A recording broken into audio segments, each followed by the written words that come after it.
Welcome to the Photo Banter podcast.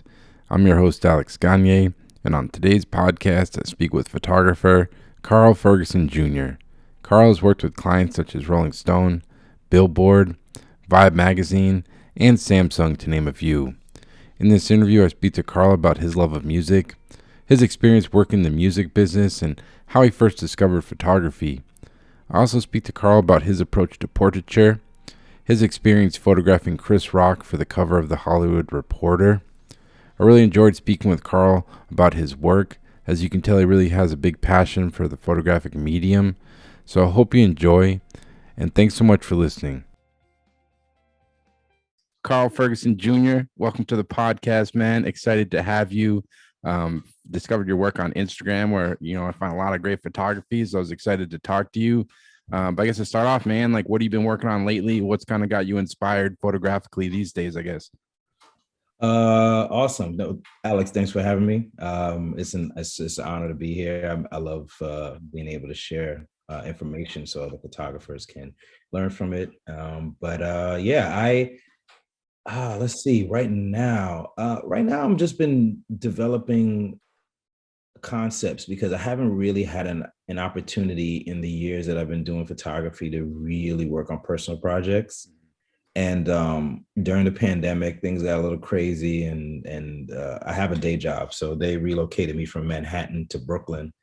And in that process of looking for apartments and looking at the prices for rent in Brooklyn, I said, well, you might as well get a house. So I ended up purchasing a home in August. Wow, And man, congrats. thank you, thank you. Luckily, it had a top floor rental unit, and I was about 2 seconds from renting it out. And my cousin, who's a producer, said, "Why don't you use this as a studio and peer space it or something? So at least you have that access." And I said, "That's a great idea." So that's really what I've been in the process of, just like fine tuning it. I have all my equipment, everything set up properly. I've been doing a couple shoots here and there, and really just I think this is the phase where I start working on the artist end of photography. Um, just having that unlimited space and time to create, and I've never had that freedom before. Yeah, because are there any personal projects or things you're hoping to work on, and you got some stuff in mind that you're trying to kind of tap into? Um, I, I go back and forth. There are projects that I know that I want to document interesting people. And it's just a matter of figuring out how that works. Do I have them come to the studio? I kind of want to set up a video camera and have them tell their story. Like I really want to. I feel like this is such a gift, photography. And I've always thought about what's been happening in my life with photography as a complete gift, because I'm getting paid or requested to do this for just my own perspective. Like, that's there's so many photographers. For your perspective to be the one they want, it's just beyond what I could have ever expected. So I think it's a gift, and I want to make sure I'm utilizing it outside of just whatever notoriety comes with the work that I do. I want to just contribute it to telling a story, because you look at Gordon Parks, you look at so many other photographers who have, even though they're known for what they do, their personal projects were shining light on certain elements of just individuals living in America. So I just think it's something that I would like to do as well. Yeah, definitely. I know for myself, like I definitely got in these periods where, you shoot a lot of assignment work, be it for like amazing like Vibe Magazine or Hollywood Reporter.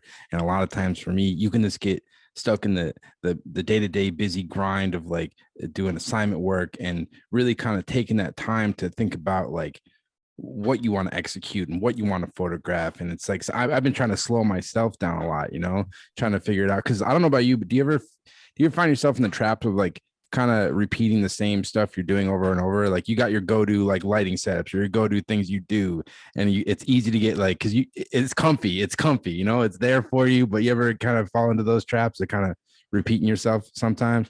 Oh, absolutely. Especially with, my more frequent scenario, which was being at a radio station where I didn't have a dedicated room to leave set up. I had to break it down and set it up every time they came. So sometimes I literally had to go off memory with the last lighting setup because you got to get it done and you'll have 3 to 5 minutes with this person. So it's like, do I have time to really experiment with something? I'm like, well, let me just play it safe. And yeah, when you know your own work. So when you're going through your portfolio and you're like, oh, this looks okay, this is not it. Like Yeah. I'll everything. get in the habit. I'll just do like, I'll go tight. And I realize like, why am I shooting everything tight? I got to like back up sometimes and like see what's around you, you know? Right. Yeah, no, it really is. And that's part of the reason why I said that this is a opportunity for me to, experiment. I don't think I've even had, no, I know that I haven't had an opportunity to just test lighting, just open up my wheelhouse so that I just have the knowledge of other lighting. I've seen them, I've watched documentaries and instructional videos on them, but I haven't done it myself to figure out what I like, So yeah, I think the slowing down, it is so important.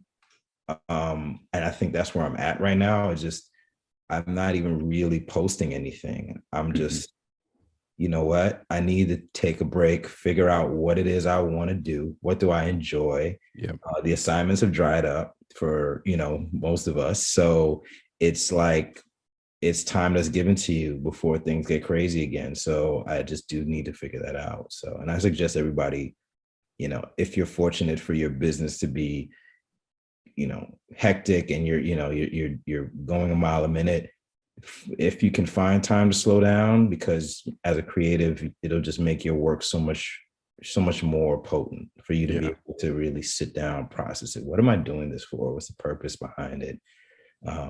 Yeah, I have celebrities in my portfolio, but like, what does that mean in the grand scheme of my voice? Like, does that do anything? Because we already celebrate celebrities. Like, what's one more image of J-Lo? Like, what makes it different from the millions of photos of these people? So it's like, what is the real purpose behind it? And that I think that in having that intention is very important.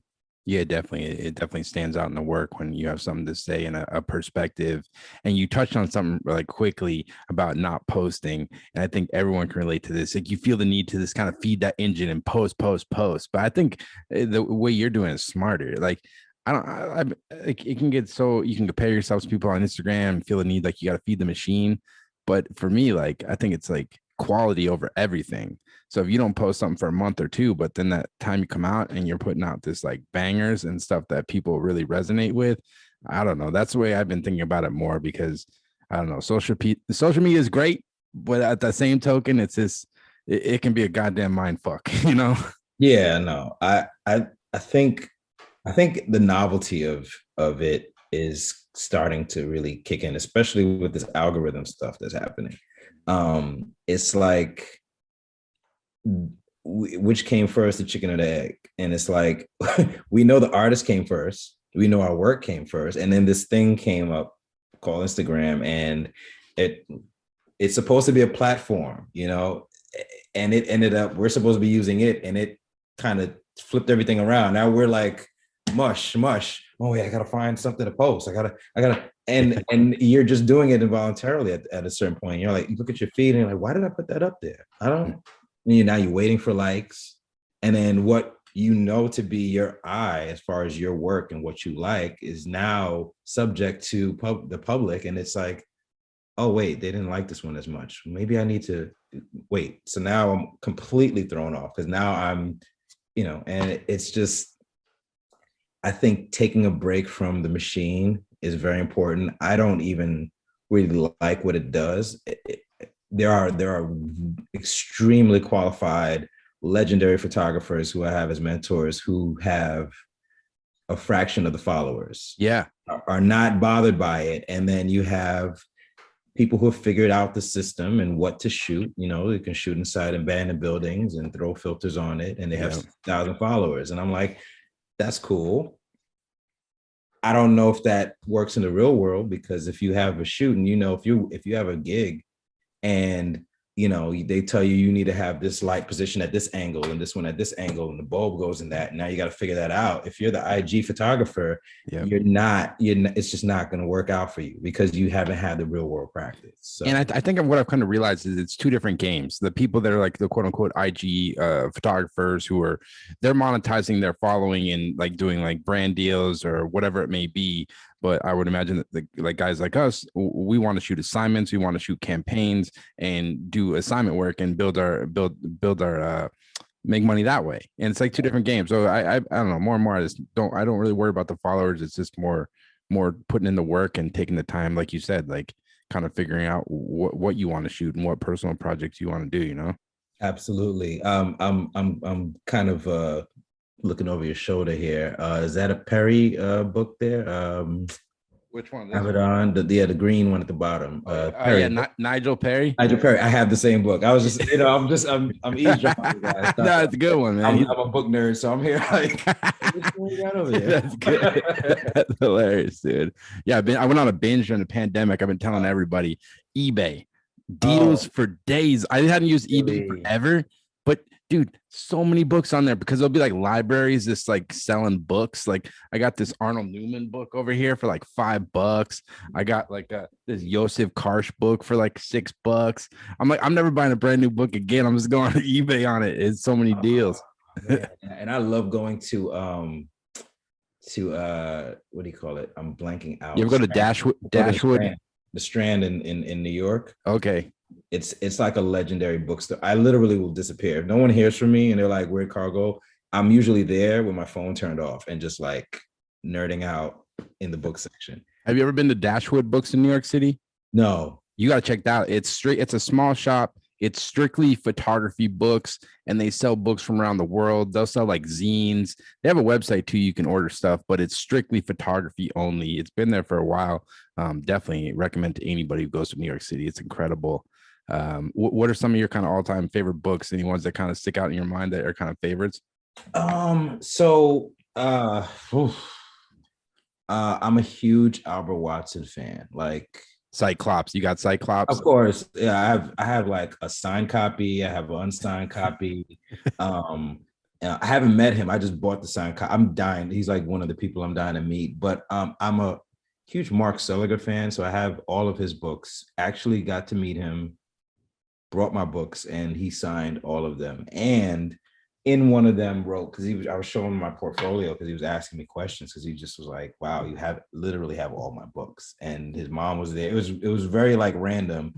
And he wrote in there, he was like, to Carl, my new favorite photographer, because I was showing him my portfolio. And wow, I was just mind-numbing. But a lot of his work, a lot of his books I lean towards. I love Nigel Perry stuff. There's a different like intensity to his. It's like grittier. His very rich blacks and like super contrasty.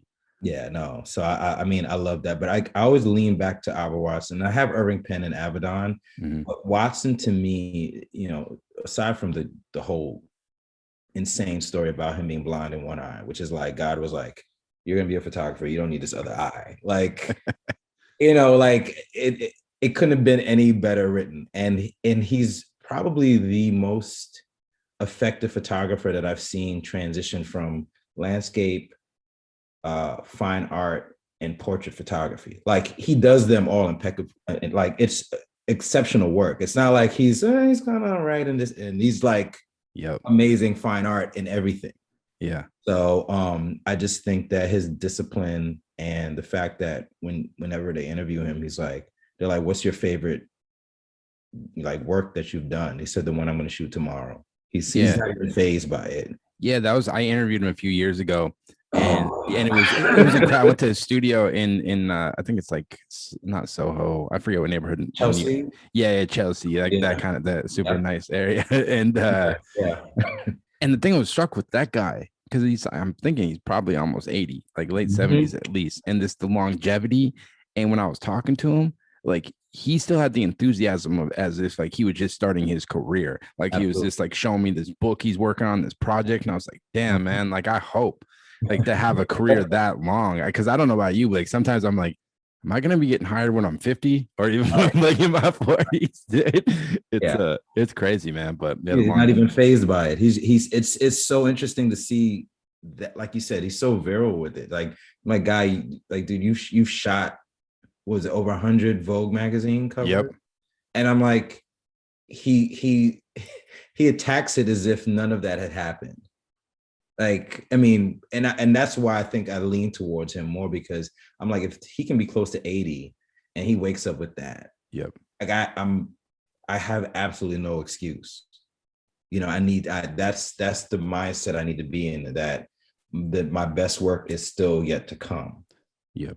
You know, so Because he is, I feel like he just has that much respect for the craft. Like he's not worried about all that like other stuff, like the social oh media or yeah, whatever. It's all the craft, the craft, the craft. And that's why I always try to remind myself, because I don't know, you can get bogged down with marketing your business and stuff, which is important, but it's just remembering what your product is, putting out good product and good artwork, you know. But I guess to go back, man, like where did you kind of grow up and like how did you kind of initially discover photography? so I'm born and raised in the Bronx, New York. And yeah, for the majority of my life, I've been heavily influenced in music, and hip hop music was just everything to me. You know, I mean, I grew up in a household with tons of music. I mean, my parents, you know, from Jamaica, so I mean, I've had everything in the house, from Bob Marley to Temptations to Barbra Streisand, Meatloaf. I mean, they loved, Meatloaf, that all yeah, right, like like they loved everything. It was Kenny Rogers. I mean, like everything everything. you can think of, my family played. So I love the fact that, you know, it was just like on the weekends, the coffee table would be vinyls, jackets spread out, and anything that they wanted. It could be Hall and Oates. It just, I love the variety of music. And then somehow, you know, this thing, hip hop, just grabbed me completely, and I got involved in it. I think I started writing my raps. I was like 9 or 10, and then started really taking it seriously, became an MC, and at somewhere around 14, 15, got signed to like a production company, Wow. and I was doing a demo, and I met this producer that was working on it for me, and just was enamored by the way that he made music. I was like, I don't even understand what he's hearing when he hears a sample.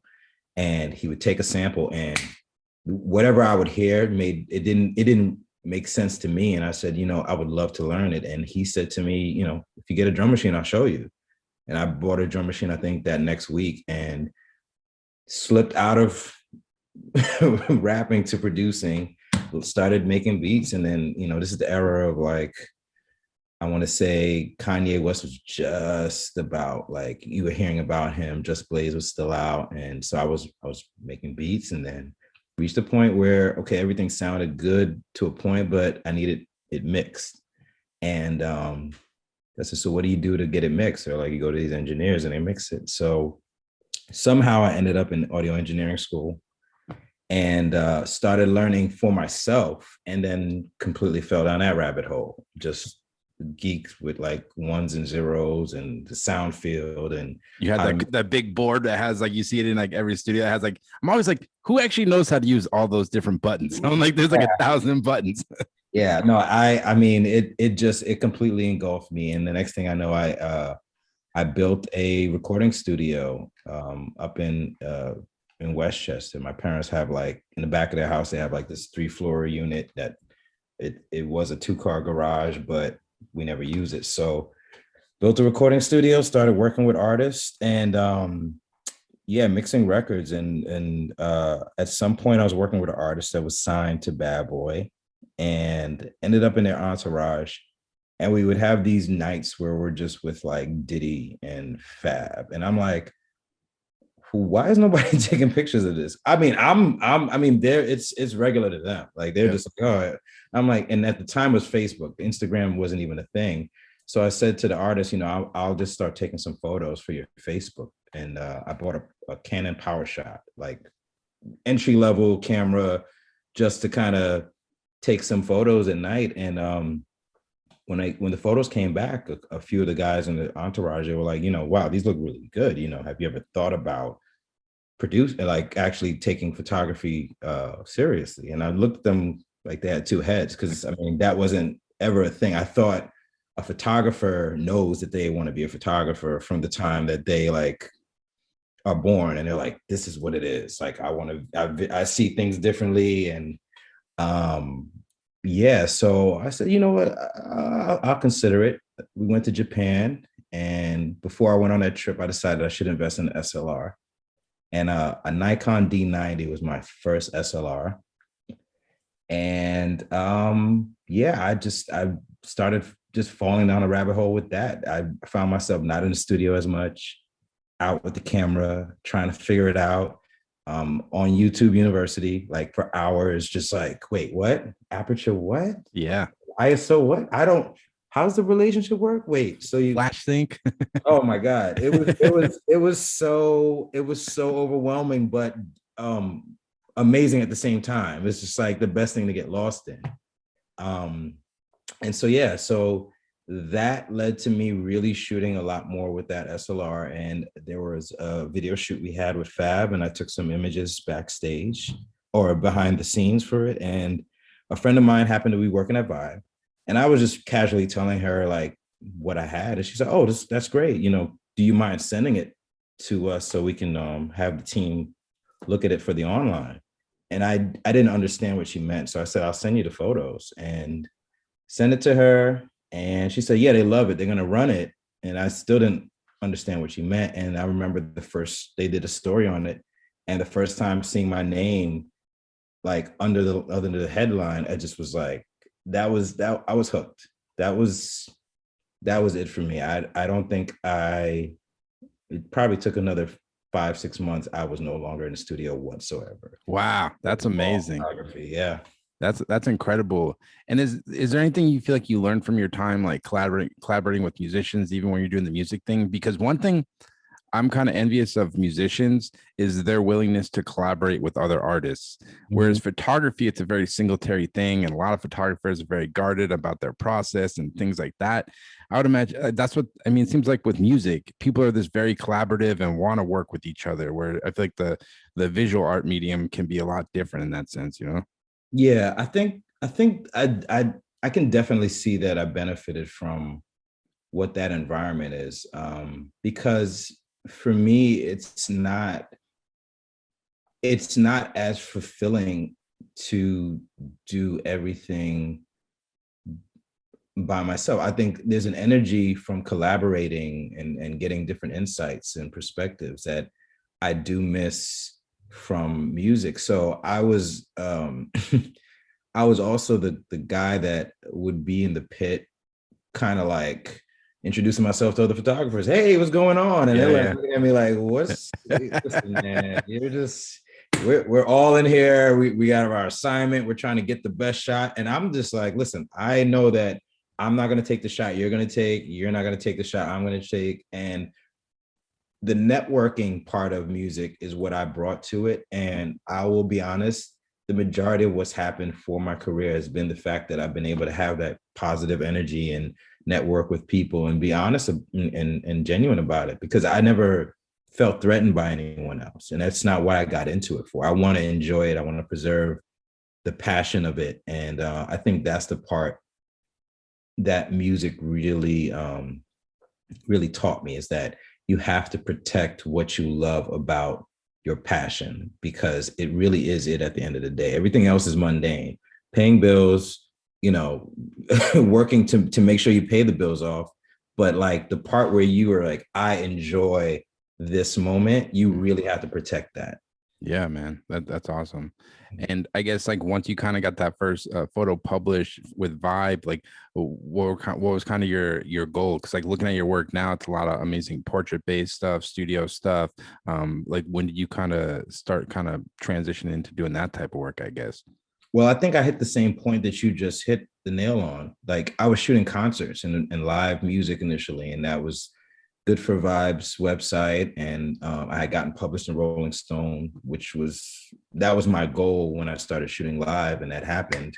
And I was like, okay, great. But I'm in a pit with 20 other photographers. Like the image that I took, while it may be mine, it's competing against however many other photographers, and I'm shooting an artist, and they'll never like they don't know that I'm taking the photo.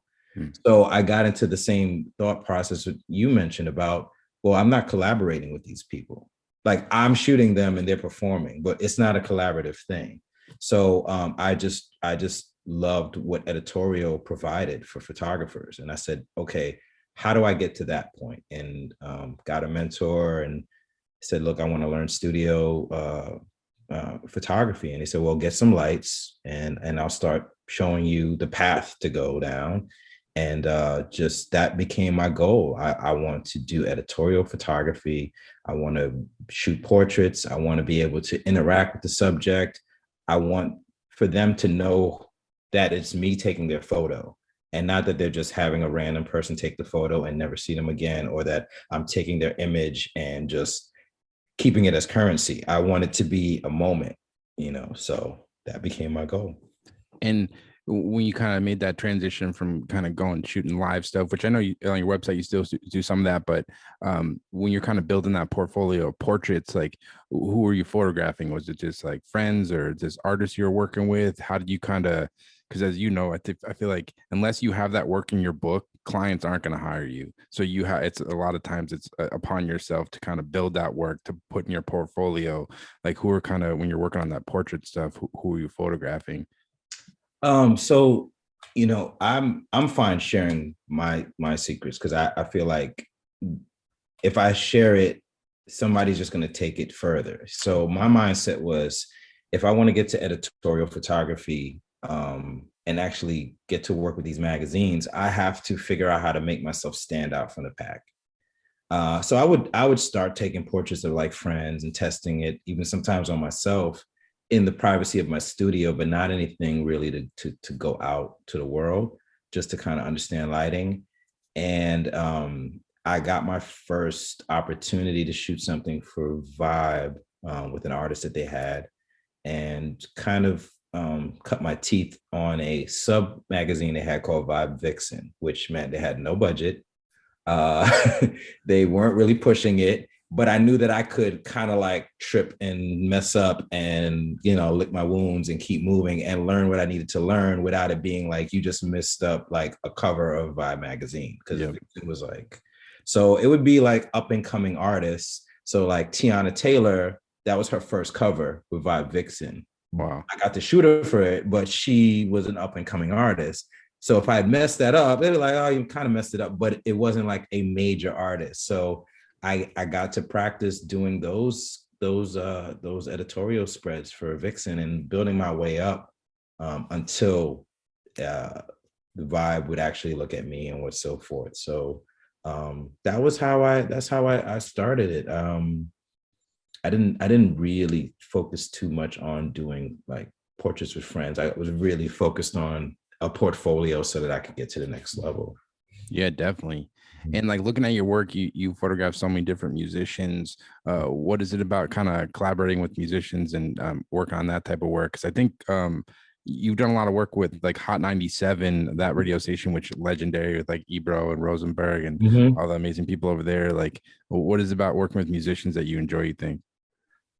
So I think a little of what you were saying about, the collaboration point, and knowing that now that I'm in the seat of being a photographer and knowing that I could relate to them coming from the music, I just felt that I wanted to take the most transparent portraits possible. I wanted to sit in a room with them, connect, and I just felt like I could get a true portrait because they trust me.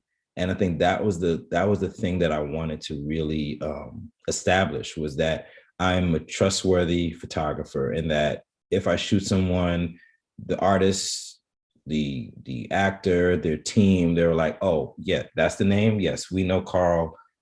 He doesn't put out any compromising images. He works with us. Like there's no second guessing us working with him, because he is an honest photographer, and he wants the best for the subject. Like, I want to make sure that you look good. So I think that there's just whether that is, what's the word I'm looking for? They say that a lot of times, not self-centered, but a lot of times the subjects that we tend to look for also relate to us. Like what we're looking at relate to us. So I know the different factors in, well, I was an aspiring artist, but this is an artist and they go through things, but I understand what they go through. And it's like it's a reflection because I understand part of the process. And working with them as a producer or as an engineer, I understood some of that process. So it just gives me a peek into what their day could be like.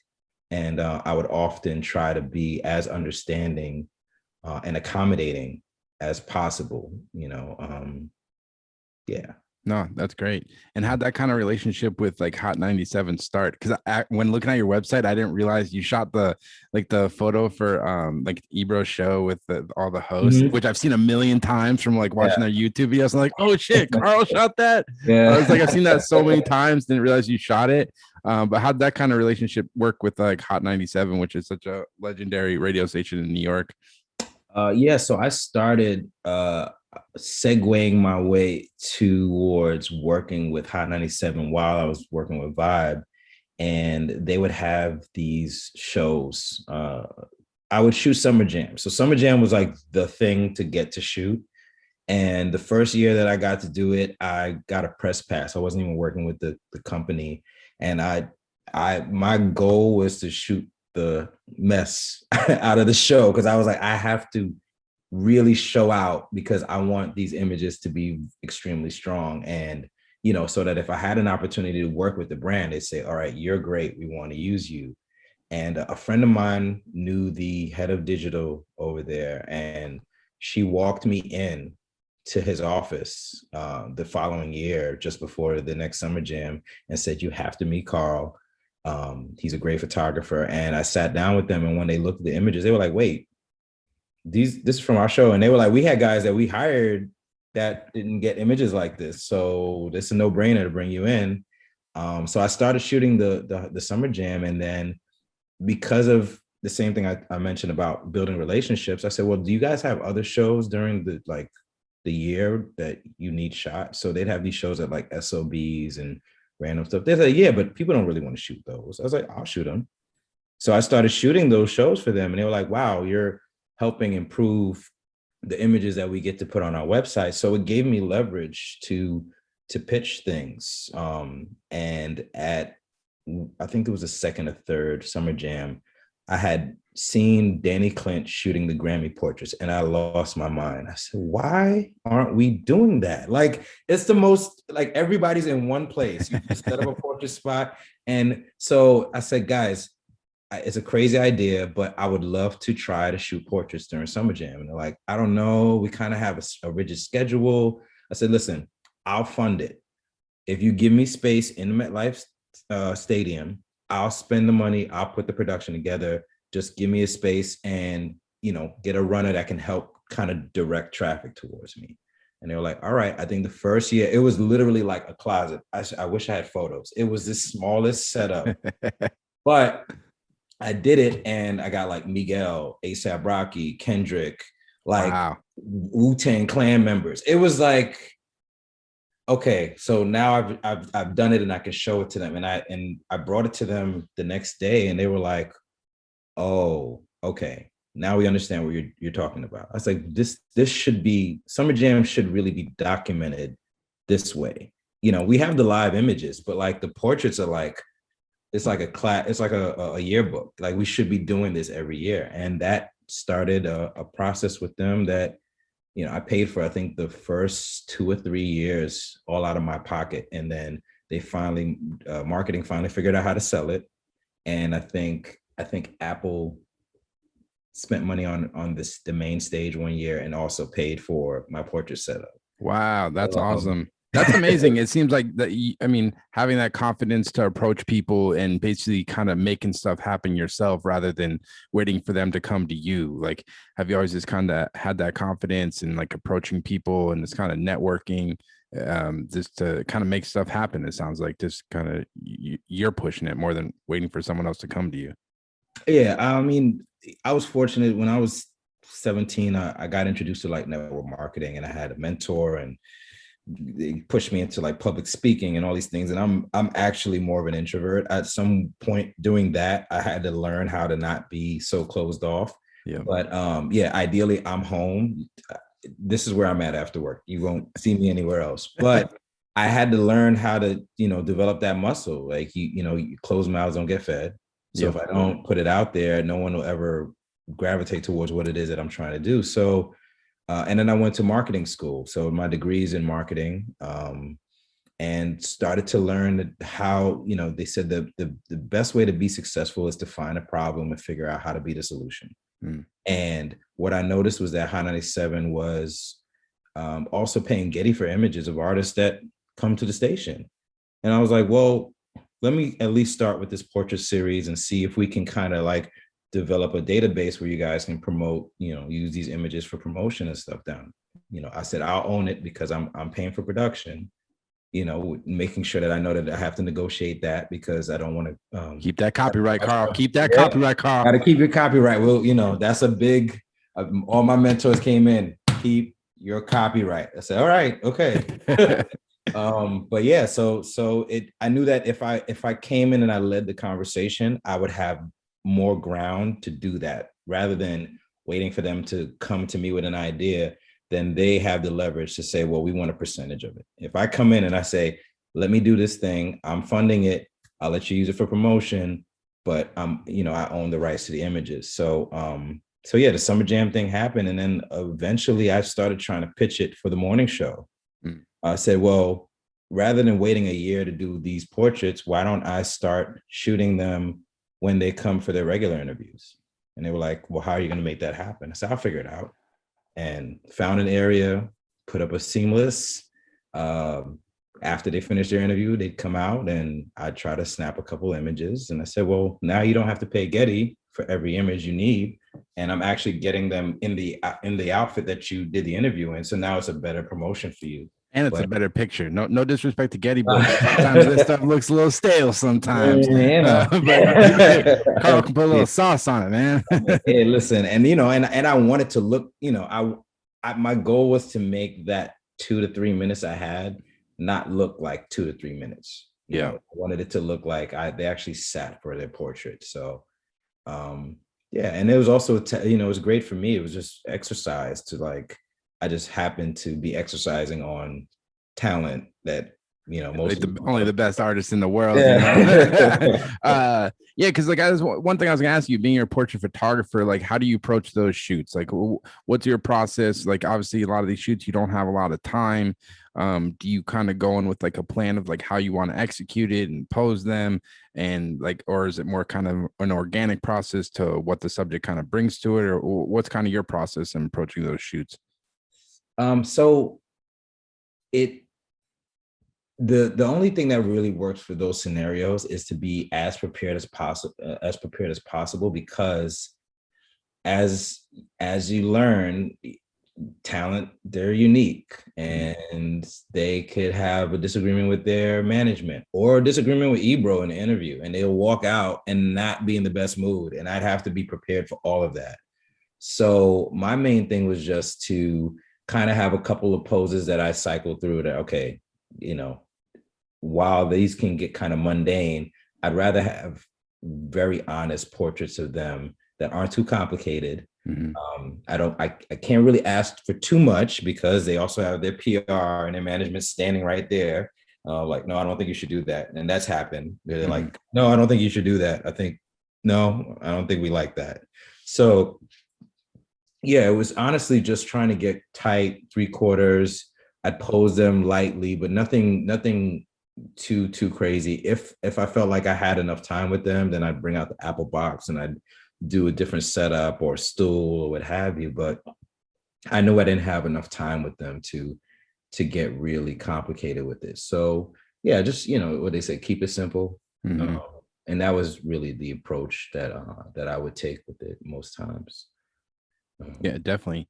And in terms of like style and aesthetic, did it kind of take you a while to find your voice as a photographer? And is like the style and aesthetic something you spend a lot of time thinking about, or how do you kind of view that aspect of your work, you think? I'm still finding my voice. I don't know that I could ever say that I've found it yet. I think I'm still experimenting and figuring it out. And people have told me that there's a style. Like they're like, if I see your image, I know your thing. I don't see it. Like I know what I'm doing to a point, but I don't see the pattern, you know. And I'm, especially like how we mentioned all these different photographers, and not that you want to be influenced so that you're all over the place, but I know with certain people's photos, there's a level of vulnerability in the image with the subject that for me is what I'm always chasing. Like there's images that Albert Watson has that I'll stand in front of that portrait and I'm just like, like you just feel like the person was like, yeah, this is all me. And I said, if I could consistently do that with my subjects, then I would feel successful as a photographer.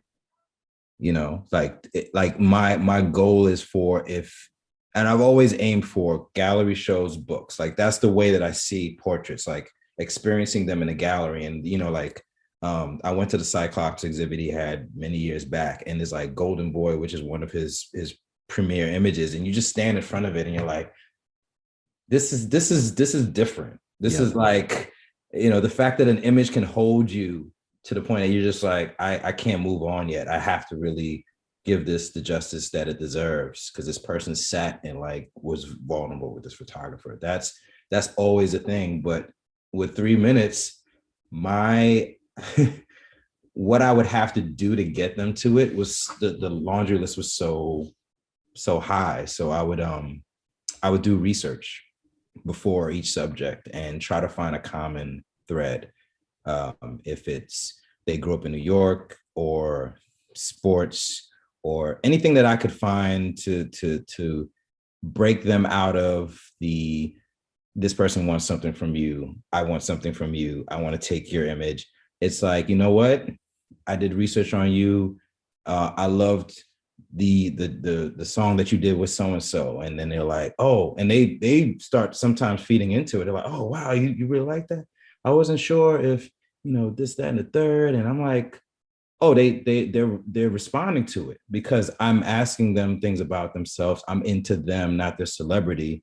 I'm a fan of the music, or I'm a fan of their movies, and that's a different thing. So that was my niche. It's like showing you it's like mutual respect, and it's showing you, it's not this like your sniper style, like click, click, click. It's like, no, you have respect for them. And it's a hard thing. And I'm sure there's sometimes where a lot, as a photographer, as a portrait photographer, sometimes there's some stuff's out of your hands. Like you can try as hard as you want, but then I'd imagine, so I know I've had this happen where, subject might not be into it or whatever it may be. And it's like, you try your best, and that's like the hard thing about being a portrait photographer. There's some stuff that's out of your hands, right? Oh yeah, they're definitely. I mean, what do you say? You take your losses in silent. I mean, there have definitely been people that came out of interviews and were just like not into it. Something was said in there, they're not happy, and they're like, "No, I'm good." Yeah. And I've set up. I got there early. I set everything up, and I tested. And I'm ready to go. And they're like, "No," and I just got to break it down and just put all my stuff away. And but only I know about those days, what I mean? So it's part of the pursuit. It's like I'm putting everything together and I'm setting this up to have a moment, and sometimes that'll work out. Sometimes it's not supposed to. And some of those times that it didn't work out, I had another opportunity that was a little more controlled. And it ends up being a better scenario for me to meet this person. So I never take those times personal. I'm like, listen, they had a bad day. I probably don't want to shoot them on this day anyway. Like, I don't want the stoic, like, is it over? Because you can read that too. You're like, oh, they didn't want to take this photo at all. And it does. Yeah. So yeah, no, it's tough, but roll with those punches. One shoot I was excited to talk to you about is you photographed Chris Rock for the cover of the Hollywood Reporter last year. I was just curious how your experience was with this shoot, and what your kind of approach was with shooting a cover like this, which is amazing. Thank you. So The funny thing about all of this is Chris Rock came to the station one time, and I had shot him at Hot. And a thing that I do, just because I've had conversations coming up, and there'd be photographer or there'd be subjects who say, yeah, people take photos, but I never see the photo they take of me. And I used to always think that that was odd, because to me, it's an honor for somebody to take time to sit in front of your camera. Mm-hmm. But that's the way that I look at it. You know, like, this is, you didn't have to do this. And so what I started doing, you know, not really to broadcast it, is I have a printer in Midtown, and he prints. I mean, he's done work for Albert Watson and stuff. He's like a fine art printer, and I would have him print 16 by 20s for me of certain subjects, and I would give it to them as gifts. Wow, smart.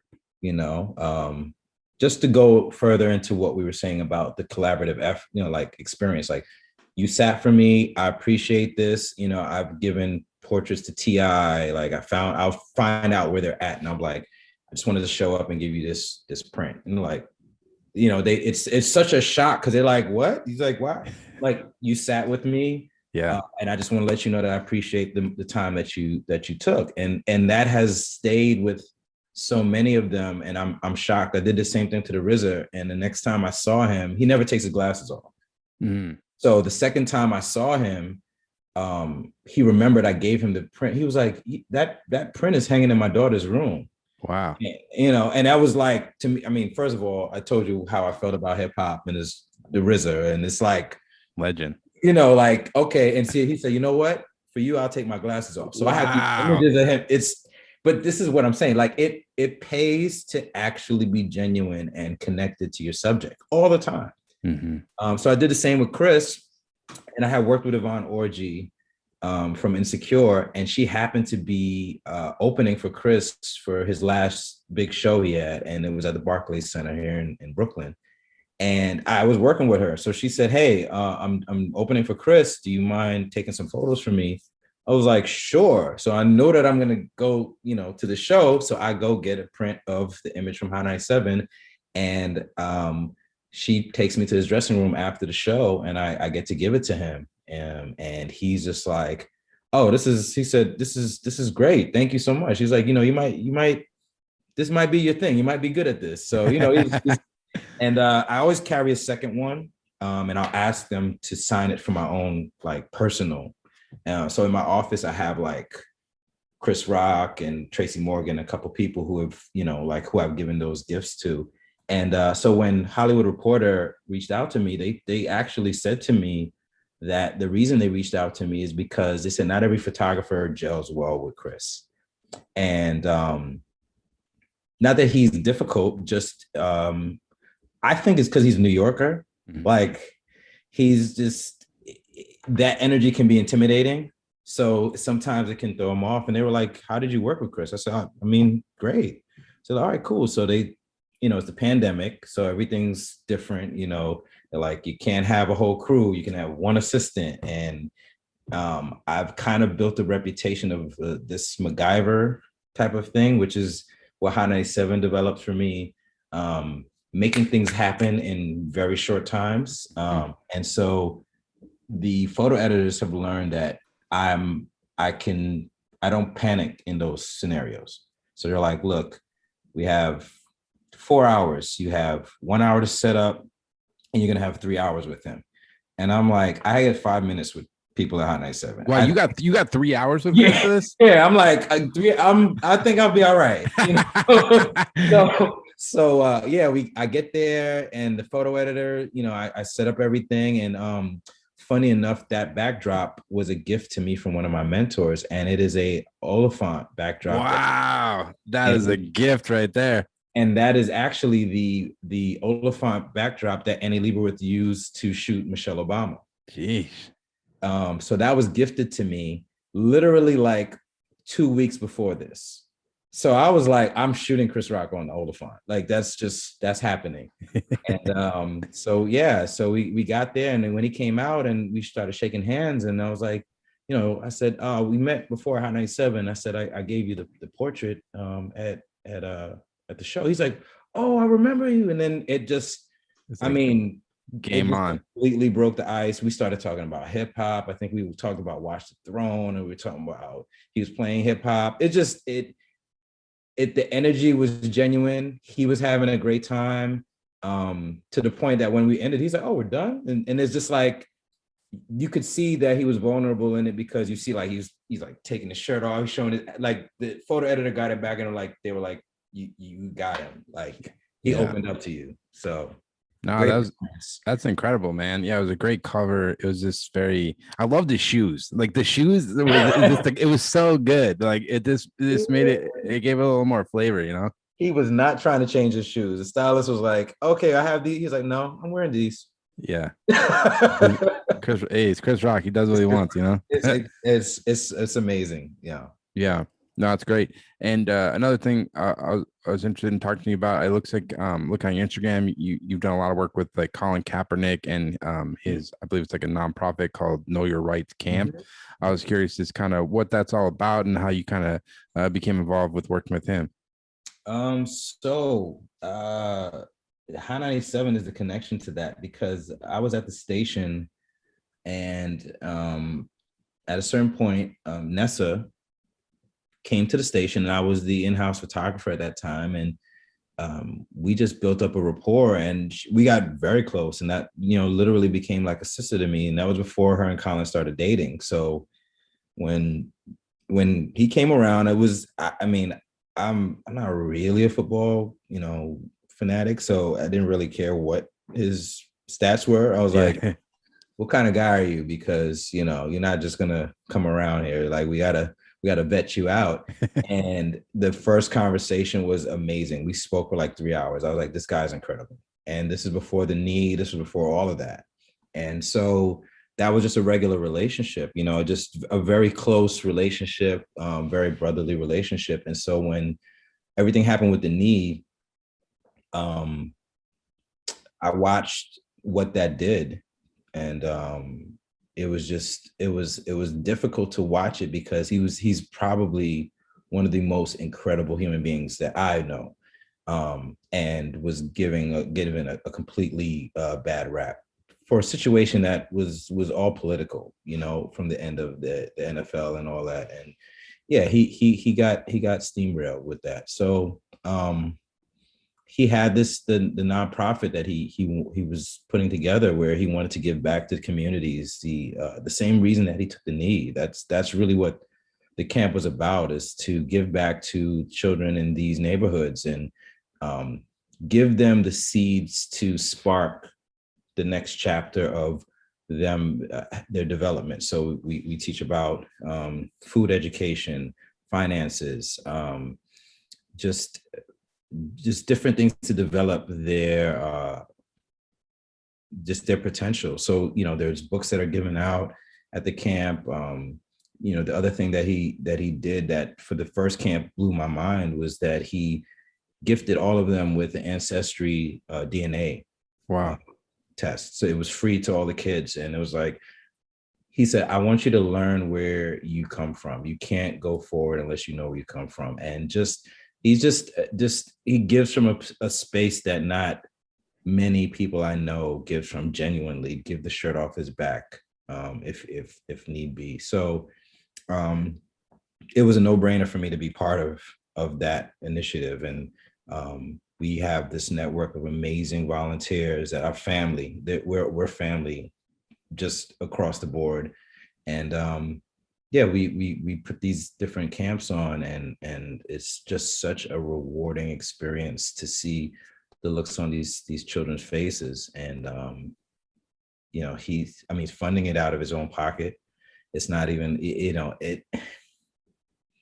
it's just such a rewarding gift to be part of it. And I didn't know that I needed it in my life until being a part of it. And I'm just happy that it's, gaining light now. Unfortunately, with last year and the situation with George Floyd, I think it shifted the narrative quite a bit, to the point where you see the NFL admitting that they were wrong. And a lot of people really got interested in the camp and wanting to help the organization and moving forward. And I'm just grateful to be a part of it.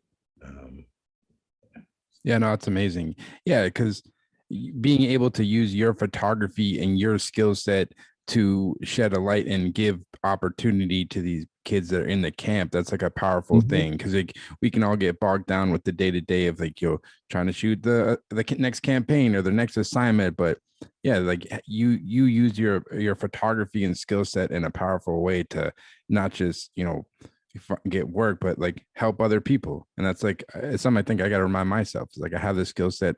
How can I use it to help other people? Because there's probably a lot of stuff people you can use your skill set for a positive thing, I guess. Yeah, I mean, if you, I think your ability to compose a shot and your skill set in building storytelling in an image, um, it can't possibly be utilized just in monetary senses. Like there's things you see on your regular day to day that you're like, if I capture this thing that's happening and I were to put this out so that people could really see it the way I see it, it could change the scenario. And I think that that's a responsibility that I take seriously. Um, and I try to find as many ways possible that I can do it, and be helpful. I think that's the give back to whatever other gains have come from photography, is that I'm not just keeping it in the vein of I'm shooting a campaign or shooting a cover. I don't want to get lost in the highlights, Mm-hmm.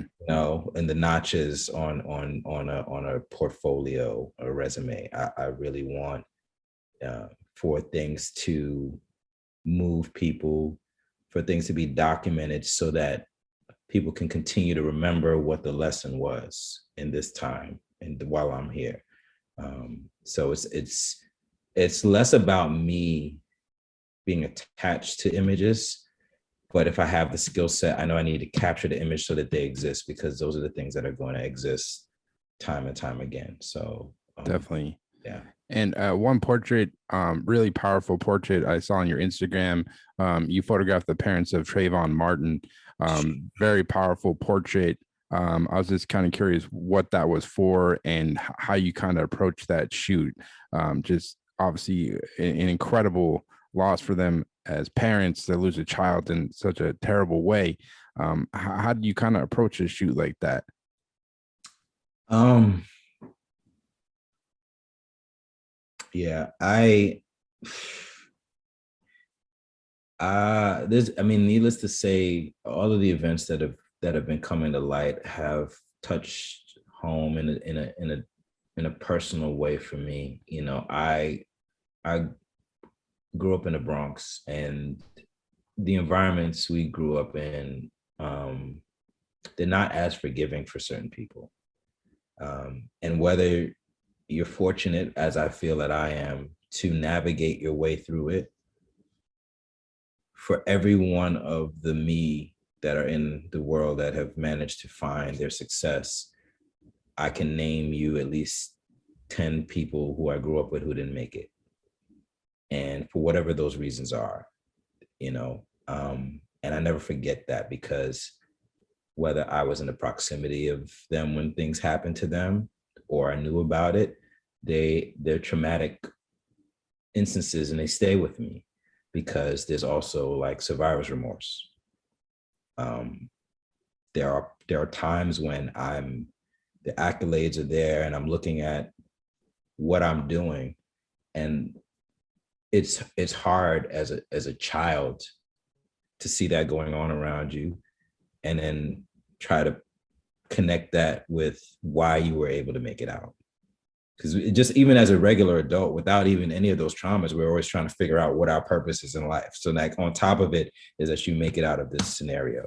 So a lot of the instances hit home to me because um, the odds are stacked against them.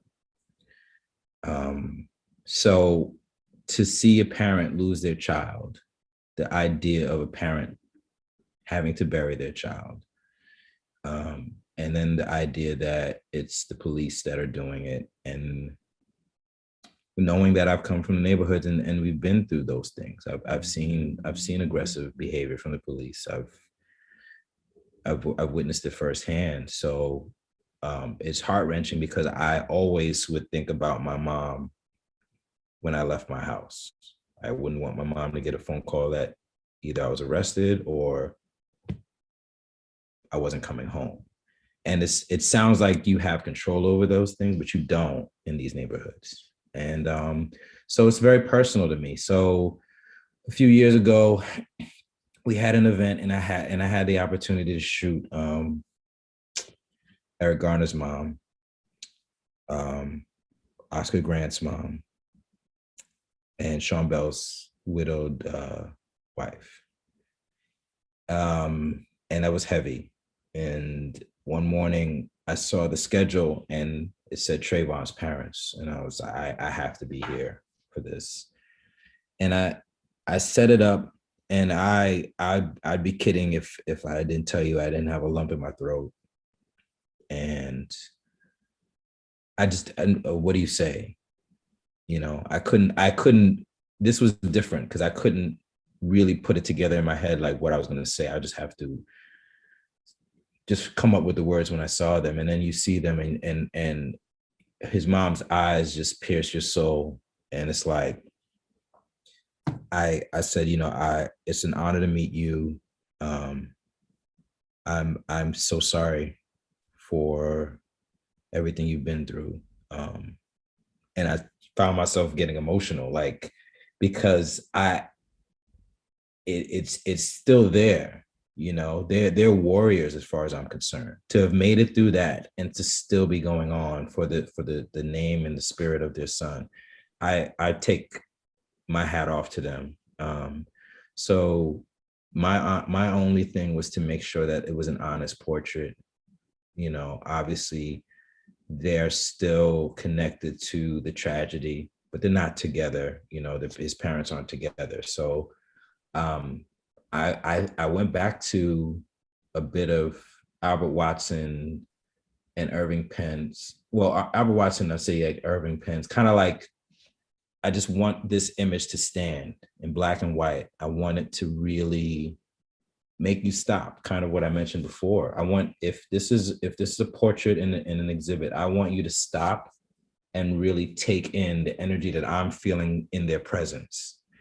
And I had a sincere moment with them at first, before even picking my camera up. I said, you know, we're going to take this portrait, you know, please let me know, you know, if you feel funny about anything, and just try to be as accommodating as possible. And they were so sweet. And yeah, I was as gentle as I could be in capturing it, and respectful. And it was a moment. I'm grateful to be able to take those portraits. And yeah, I think that's part of what I mentioned about the responsibility in capturing very genuine, true images. And hopefully that's what it will be when I'm not here any longer, is that it will still stand with that presence. Definitely, man. It was powerful and important imagery, tough imagery to take, obviously, and terrible they had to live through something like that. But hopefully someone can learn something from that and things can get better, you would hope. But powerful imagery, important imagery, and I really appreciate and respect it, man. And I guess to wrap up, like, what's next for you, Karl? Like, what's kind of got you inspired, and what are you kind of hoping to work on in the future? I think, aside from what I mentioned in having the space and really, like, I think having the full, like, the first time of actually having the room of being an artist, I don't think I felt like an artist till I had like a space where I could leave my stuff, come to it. It's like, I think what I'm actually looking forward to is, I'm curious about the prospect of taking on mentees. And I have people who I give advice to, and, I've read contracts for people because I just like, listen, these guys are sharks out here. You got to keep your copyright. And if I don't pass that knowledge on, they'll be taken advantage of. And then the clients will feel that that's what they can do to every photographer. So it's also like part of our environment. Like it's our responsibility to share it. So I think what I'm interested in now is I picked up the camera. I was 30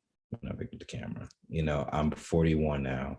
So for this much to have happened with photography, I always look back and think, man, if I picked this thing up at 15, like I can't even imagine where I'd be. So I think now I'm very excited with the prospect of taking on a young talent and just pouring what I know into them, so they have that head start, and just seeing where that goes. Like if I had all of these resources at an early age and just nothing but youth ahead of me, like what would happen? So I'm excited about that because I one of my mentors, Clay Patrick McBride, who is like, yeah, great guy. He's in this such a random way. He reached out to me on IG in the DM because he saw a photo, and my jaw dropped because I'm like, he was like, great stuff, man. You got bricks. I'm like, what? Like, what? Yeah, he loves that bricks. I love that. He gives his students at RIT I think Gold it's like brick. the The gold brick, yeah. dude. But I was like, I had no connection to this guy, and he just hit me up in DM, and then we connected, and then like, the first thing he said when I offered to buy him coffee, we sat down. The first thing he said to me is like, man, you have such great work. He's like, what can I do? Like, what do you need? And I never had anybody be that open. I had never had any real interaction. He's like, do you need like attorneys? Do you need like to talk to photo editors? And, maybe it's because he is a teacher, maybe because he has been a professor at SVA and in RIT. And just to see that he's so passionate about passing it on, Mm-hmm. I think that's the rewarding part of it for me. I think that's what I'm looking forward to, is really nurturing the next while still doing what I need to do for myself and developing it. But I think it's going to be amazing for me to like gift the camera to a young photographer, give them all the resources, and then like in 5 years they're like, hey, I just shot a cover of so and so, and I'm like, what? Yeah. Like that to me is I think I'm looking forward to that moment, because then it's like it lives on past me. So everything that I've gained is multiplied by how many people I pass it on to. So I think it's smart because helping everyone else it just helps the whole industry, because if people just don't know that certain opportunities are available, or don't know that, if they get a contract, they can actually negotiate with people. Because I know I made that mistake early on. When I started, I was like, oh, they gave me a contract, I just have to sign it, but not realizing like, oh no, you have power, and they're coming to you for a reason. And if you just share that education, it just helps the whole industry as a whole, so people aren't like, hopefully aren't undercutting each other and this giving away their artwork for nothing. So I think it's great to give back and just educate people on what's possible. Yeah, no, it's I think that's really the ecosystem of what you're saying with the craft. Is like we're pouring back in. I'm pouring back into it because I want to make sure that that's maintained. Like you mentioned before, a lot of photographers are very secretive about their technique and the magic tricks and all of that. And I think the music thing, it taught me that there's room for everybody. I mean, like, there may be techniques to how certain artists do things, but for the most part, nothing's really a secret. You either have a certain voice, or you have an ability to rhyme, or you like that's still innate. That's your own gift. So I've never felt threatened by sharing it, because I think, in a serendipitous way, I'm supposed to share it. Yeah. And what you do with it is on you. But yeah. but that's how you replenish the ecosystem. That's why I've been, gifted with mentors who have given me things, because I give back. So that's really how, I'm very big on karma. That's how the energy flows. I am free in giving what I have, and more comes my way. So yeah, I think it's really the way that I'm choosing to continue going, and I'm excited about what comes next. Well, Karl, man, I appreciate it and respect it, and can't thank you enough for taking the time to do this. And for anybody listening, if they wanted to check out more of your work, where's the best place for them to go? The best place, the website. It's Karl Ferguson Jr. That's KarlFergusonJr.com. And yeah, I have my connections on there. All my social media handles are at Karl Ferguson Jr. Reach out, say hi. I don't bite. So Right on. Well, thank you, Karl. I appreciate it, man. all right. Thanks, Alex. Thanks for having me, man. So there you have it. That was the Karl Ferguson Jr. interview. I just want to thank Karl so much for taking the time to come on the podcast. It was a real pleasure talking to him about his journey with photography. Really enjoy his portraiture and his approach to portraiture photography. Really great stuff. Definitely go check out more of Karl's work at his website at karlfergusonjr.com, as well as definitely go give him a follow on Instagram at Karl Ferguson Jr. He's always posting up new photos and different projects he's working on, so definitely go give him a follow. And as always, I'll be having weekly podcasts every week on Apple Podcasts, Spotify, as well as the Photo Banter YouTube page. So thanks so much for listening, and take care.